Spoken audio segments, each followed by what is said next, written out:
7. El mana.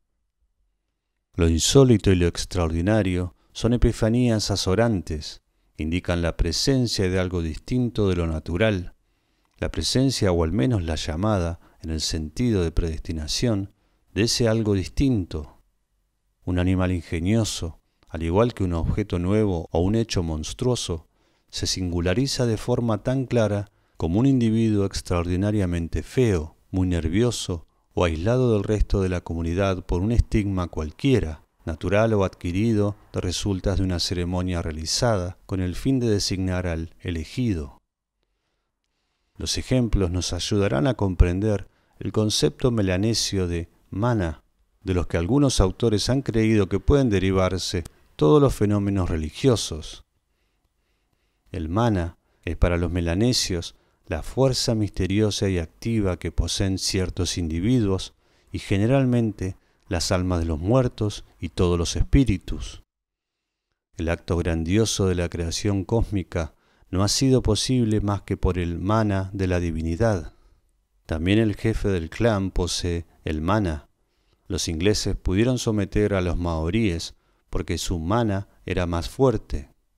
El oficio del misionero cristiano posee un mana superior al de los ritos autóctonos.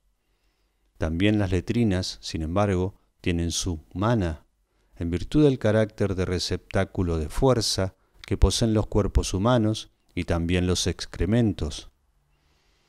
Pero los objetos y los hombres tienen mana porque lo han recibido de ciertos seres superiores. Dicho de otro modo, porque participan místicamente de lo sagrado y en la medida en que participan. Abro comillas.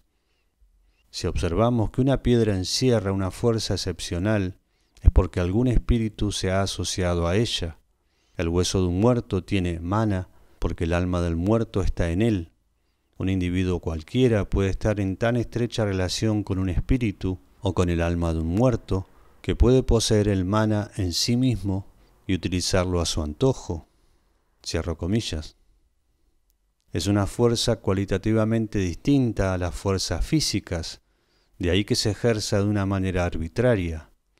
Un buen guerrero no debe esta cualidad a sus propias fuerzas o a sus propios recursos, sino la fuerza que el mana de un guerrero muerto le concede. Ese mana está en el pequeño amuleto de piedra que lleva colgado al cuello, o en las hojas sujetas al cinturón, o en la fórmula que pronuncia. El hecho de que los cerdos de un hombre determinado se multipliquen, o de que su jardín prospere, se debe a ciertas piedras provistas del mana especial de los cerdos y de los árboles que posee su propietario. Una barca es rápida, lo mismo que un gavilán pesca, o que una flecha hiere de muerte, solo si posee el mana.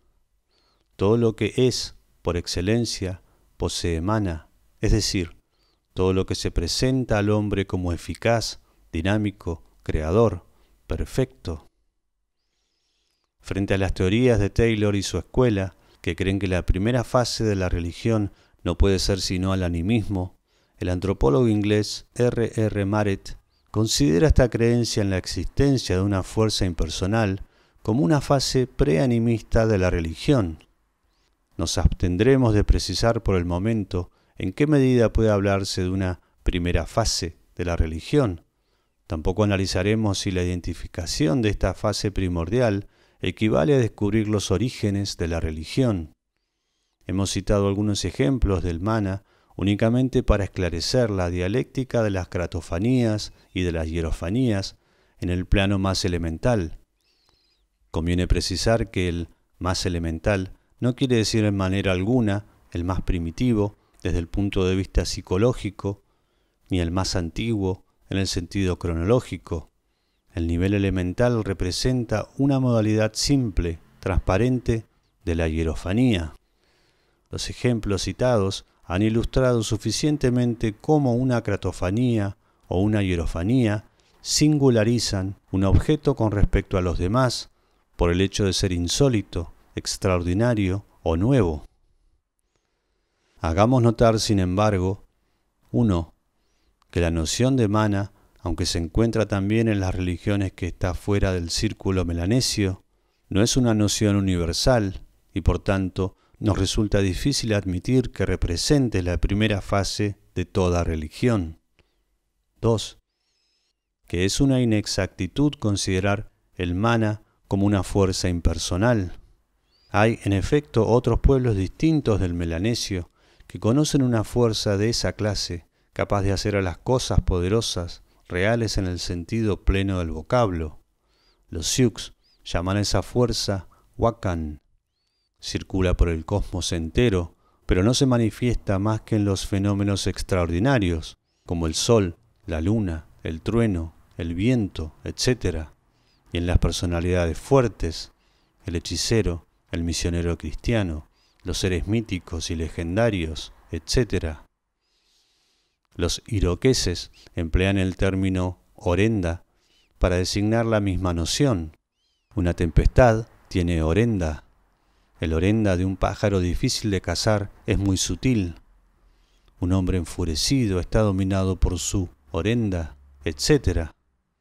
Oki entre los hurones, Semi en las poblaciones de las Antillas, Mekbe entre los pigmeos africanos, Bambuti. Todos estos términos expresan la misma noción de mana, pero, repitámoslo, no todas las cosas ni todos los hombres poseen Oki, Semi, Mekbe, orenda, etc., sino únicamente las divinidades, los héroes, las almas de los muertos o los hombres y objetos que tienen cierta relación con lo sagrado, es decir, los hechiceros, los fetiches, los ídolos, etc. Para no citar más que a uno de los últimos etnólogos que han descrito estos fenómenos mágicos religiosos, y lo que es más, en una población arcaica en que la existencia del mana era bastante discutida, transcribiré las palabras de Polschevesta. Abro comillas.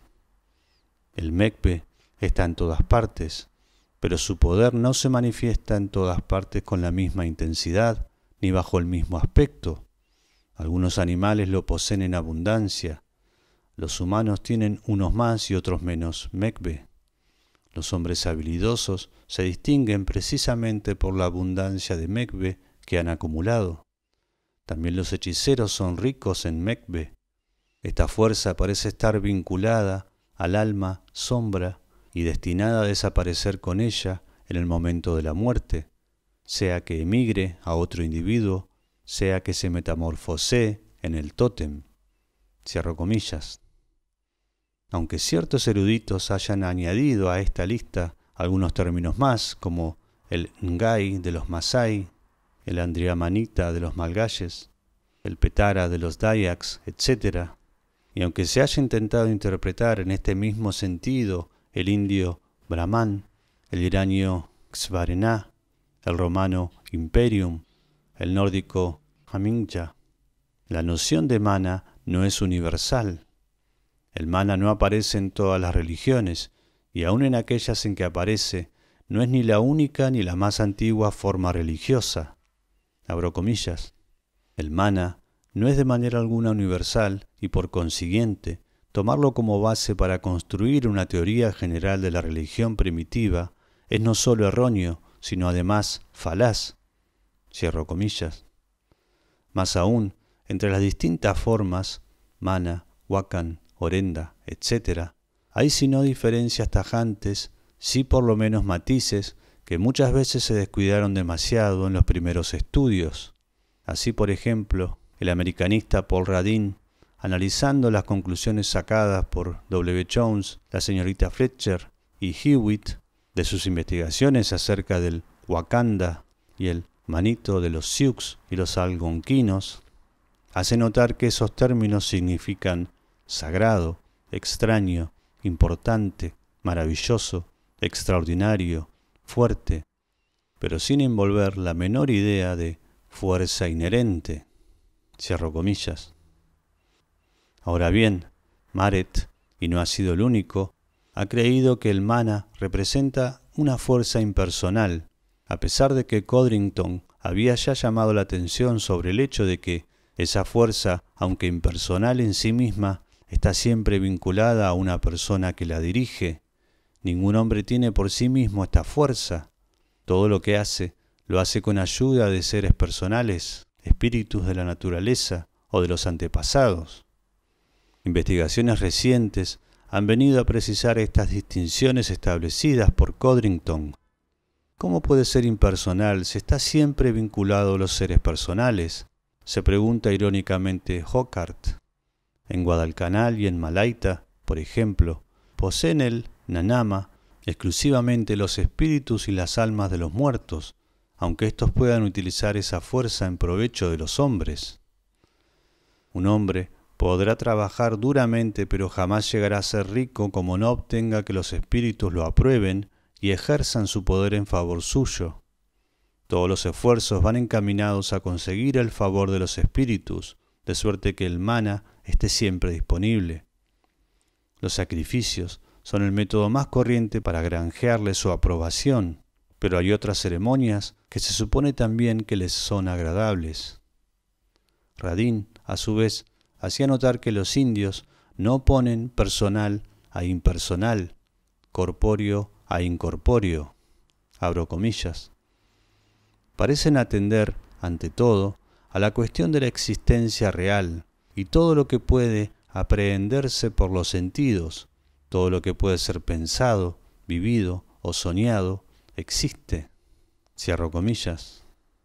Hay que plantear, pues, el problema en términos ontológicos, lo que existe, lo que es real y lo que no existe, y no en términos de personal-impersonal, corpóreo-incorpóreo, conceptos que no tienen en la conciencia de los primitivos, entre comillas, la precisión que han adquirido en las culturas históricas. Lo que está dotado de mana existe en el plano ontológico y por consiguiente es eficaz, fecundo, fértil. Por tanto, no puede afirmarse la impersonalidad del mana, porque esta noción carece de sentido en el horizonte mental arcaico. Además, no aparece en ninguna parte el mana hipostasiado, separado de los objetos, de los acontecimientos cósmicos, de los seres o de los hombres. Más aún, si apuramos nuestros análisis, veremos que un objeto, un fenómeno cósmico, un ente cualquiera, etc., poseen mana gracias a la intervención de un espíritu o a su confusión con la epifanía de un ser divino cualquiera, de donde se reduce que la teoría que considera el mana como una fuerza mágico impersonal no está en manera alguna justificada. Basarse en ella para imaginar una etapa prerreligiosa, dominada únicamente por la magia, es implícitamente erróneo. Además, semejante teoría pierde su fuerza por el hecho de que no todos los pueblos, especialmente los más primitivos, conocen el mana, y por el hecho de que la magia, aunque tropezamos con ella en todas partes, siempre aparece acompañada de la religión. Más aún, no siempre domina la magia la vida espiritual de las sociedades primitivas, entre comillas. Al contrario, donde su desarrollo alcanza forma preponderante es en las sociedades más avanzadas. Por ejemplo, son muy escasas las prácticas mágicas de los Kurnai de Australia y de los fueguinos. Ciertas sociedades de esquimales y de Koriaks la practican menos que sus vecinos Ainu y Samoyedos, que son superiores a ellos desde el punto de vista cultural, etc. Mircea Eliade, Tratado de Historia de las Religiones, @ Audiolibro Humano.